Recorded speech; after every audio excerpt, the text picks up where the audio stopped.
Les 3 vidéos qui suivent s'intéressent au sujet modularisation en lien avec les blocs de compétences dans le cadre du plan d'accompagnement à la réforme de la formation professionnelle, donc des EPL du ministère en charge de l'agriculture. J'ai envie de vous dire en introduction, à grosso modo, quand on parle de modularisation, d'où est-ce qu'on vous parle qu'est-ce qui légitime qu'on ait un point de vue sur la modularisation en lien avec les blocs de compétences? Alors, ça vient d'une part de l'écriture des référentiels de diplôme, vous savez, qui se situe dans le grand courant de l'approche compétences, avec un appui pour nous sur la didactique professionnelle et les situations professionnelles. Puis d'autre part, on a un intérêt plus général, on pourrait dire, pour la pédagogie et les dispositifs qui permettent à des personnes de développer leurs compétences. Et cet intérêt qu'on a mis récemment au service de l'accompagnement d'établissements d'enseignement et de formation professionnelle agricole, dans des dispositifs que vous connaissez peut-être comme Initiative CAP ou comme Pepieta CGEA. On peut dire qu'on porte une vision plutôt humaniste de l'ingénierie de formation, assez peu techniciste et encore moins d'industrialisation de la formation. Voilà, j'avais besoin au démarrage de vous dire un peu d'où on parle quand on parle de modularisation. Alors la première vidéo au sujet de la modularisation en lien avec les blocs de compétences s'intéresse à l'environnement dans lequel cette modularisation prend plus d'ampleur et aux enjeux qu'elle vise. Et elle s'intitule « Entre réglementation, stratégie des centres et approche pédagogique ». Alors, on demande aux équipes, aux formateurs, aux équipes de direction aussi, de modulariser en lien avec des enjeux de différentes sortes. D'une part, des enjeux qu'on pourrait appeler législatifs et financiers. Il s'agit donc de s'inscrire dans le cadre de la réforme de la formation professionnelle et de se préparer à de nouvelles attentes. Tout n'est pas connu tout à fait des textes à l'heure où je vous parle. Il s'agit aussi de s'inscrire dans le cadre de la rénovation des diplômes de notre ministère. Et puis aussi, bien sûr, de prendre en compte les attentes des financeurs, que ce soit des financeurs régionaux ou bien les opérateurs de compétences. Le deuxième type d'enjeux, ce sont des enjeux internes au centre de formation. Il s'agit de prendre en compte les aspects financiers. On a envie de continuer à travailler dans les centres de formation et donc avec probablement une préoccupation de mixité des publics.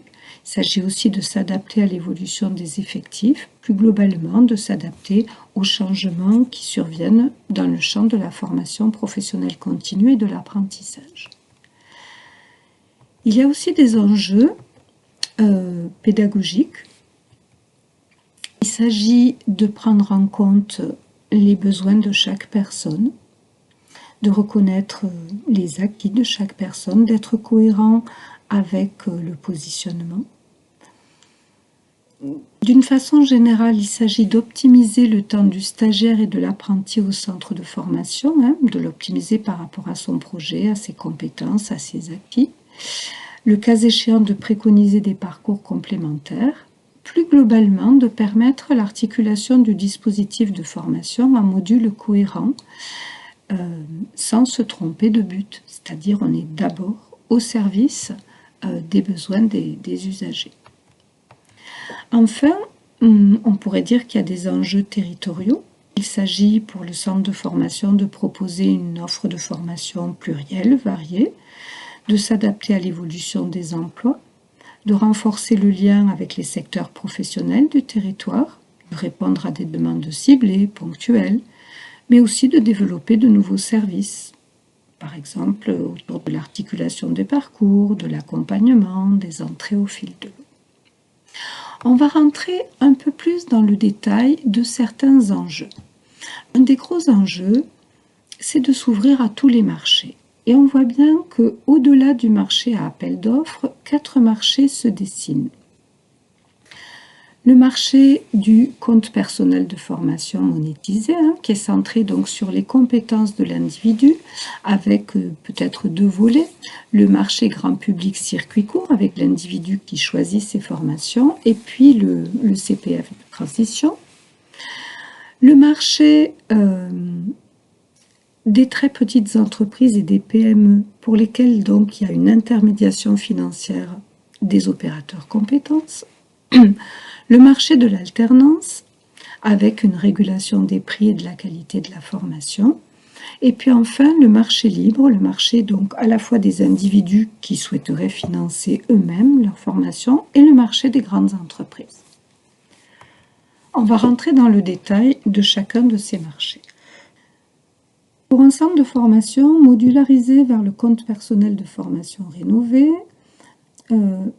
donc on s'intéresse là au marché donc, du compte personnel de formation, donc en lien avec le titre 1 de la loi pour la liberté de choisir son avenir professionnel, vers une nouvelle société de compétences.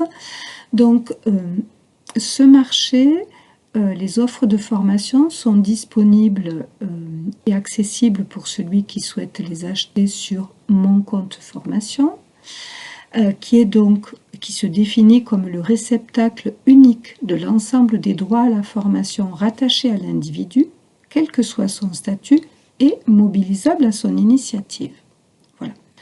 Donc, ce marché de formation est tourné vers des bénéficiaires avec des projets de formation qui visent le plus souvent une certification, donc des certifications, des blocs de compétences, mais aussi le permis de conduire, le socle de connaissances et de compétences professionnelles, CLEA,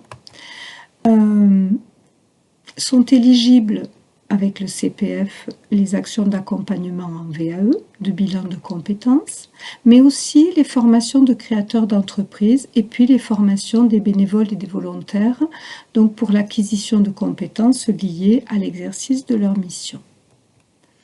Donc, il s'agit, dans le cadre du CPF rénové, généralement de viser les compétences.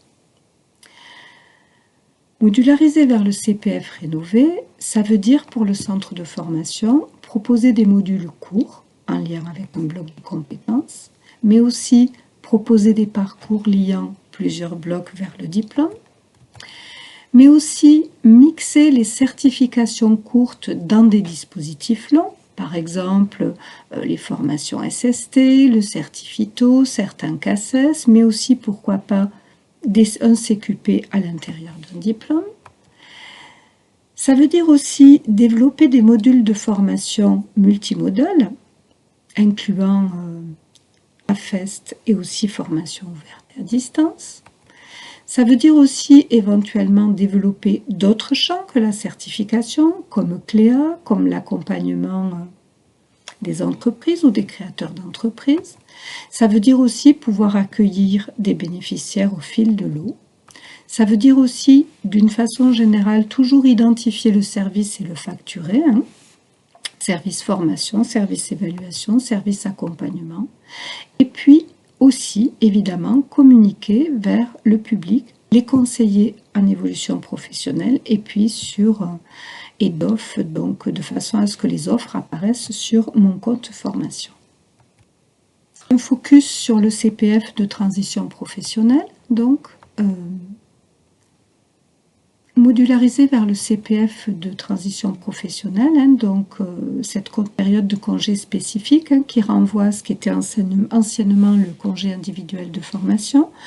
Donc cette période vise un diplôme, un titre, une certification inscrite au RNCP ou un certificat de qualification professionnelle, s'adresse aux salariés et aux salariés démissionnaires avec un projet de reconversion professionnelle, va mobiliser le compte personnel de formation et des abondements éventuellement, et va nécessiter un positionnement avant l'entrée en formation.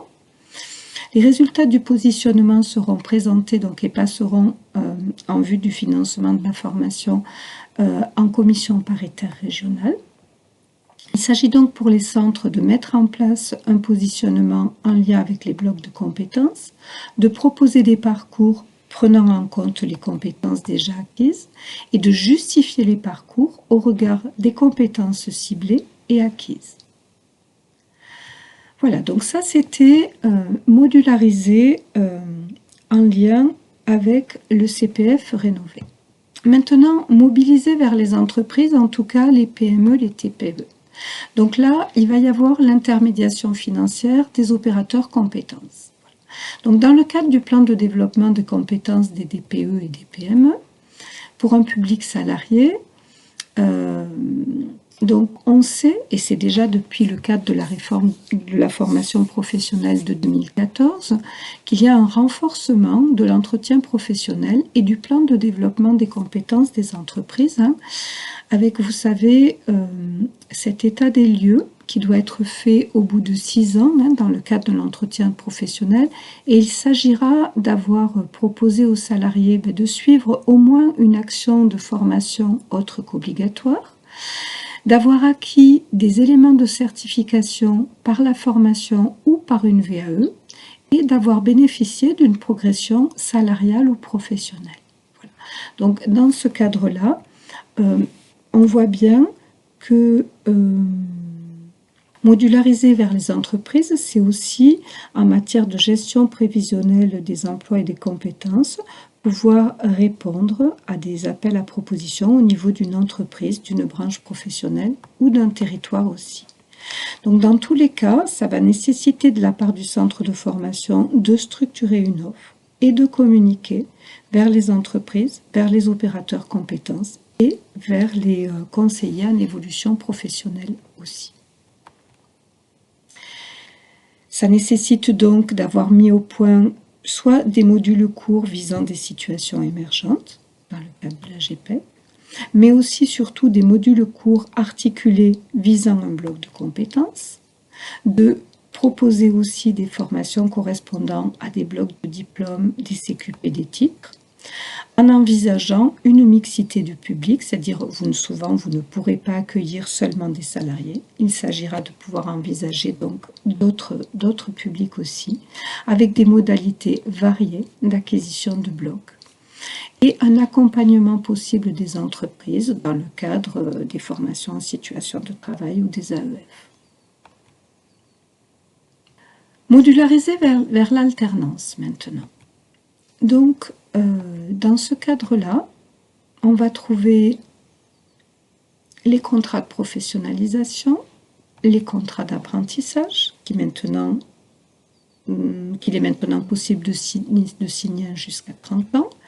Et on va trouver aussi, dans le cadre du dispositif PROA, la reconversion ou la promotion par alternance. Donc, ces formations-là, dorénavant, sont payées au contrat. Il y a des possibilités d'embauche tout au long de l'année et il vous sera demandé, en fonction des résultats du positionnement, de proposer une modulation de la durée du contrat. On est dans le cadre d'une mixité de public. Tout cela va vous demander de mettre en place là aussi un positionnement en lien avec les blocs de compétences, de proposer des parcours prenant en compte les compétences acquises, de proposer des entrées décalées et de justifier les parcours au regard des compétences ciblées et des compétences acquises. Modulariser vers le marché libre. Donc ce marché-là, c'est à la fois le marché des individuels qui peut-être accepteront de financer eux-mêmes leur formation pour des stages courts que vous ferez, mais il peut s'agir aussi de répondre à des demandes de formation de grandes entreprises.